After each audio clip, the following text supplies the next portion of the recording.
আমার রান্না বান্না কমপ্লিট। হাজবেন্ড আজকে ভোটে ডিউটি গেছে। এই যে এখন করলাম আলু সর্ষে পোস্ত দিয়ে পাবদা মাছের পাতলা ঝোল আর ভাত।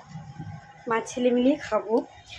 আমার রান্না বান্না করার পর ফার্স্ট স্টেপ হচ্ছে গ্যাস ক্লিন করা। আমার একটা হ্যাবিট যে রান্না চলবে আর আমি পাশে রান্না চলে মানে হচ্ছে আর আমি গ্যাস মুছতে থাকি।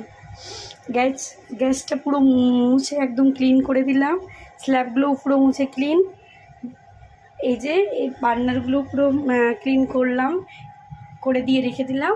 আর থালা বাসন সব মেজে দিয়ে একটু রৌদ্র লাগার জন্য এখানে সব উল্টিয়ে রাখলাম, পুরো ক্লিন।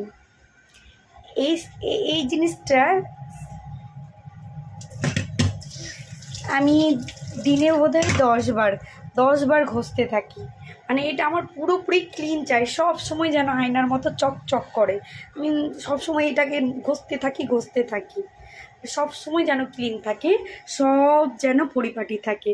আমার রান্নাঘরে একটু এলোমেলো হয়ে গেলে আমার একটু পছন্দ নয়। সব সময় যেন পিটপাট হয়ে থাকে আমার রান্নাঘর।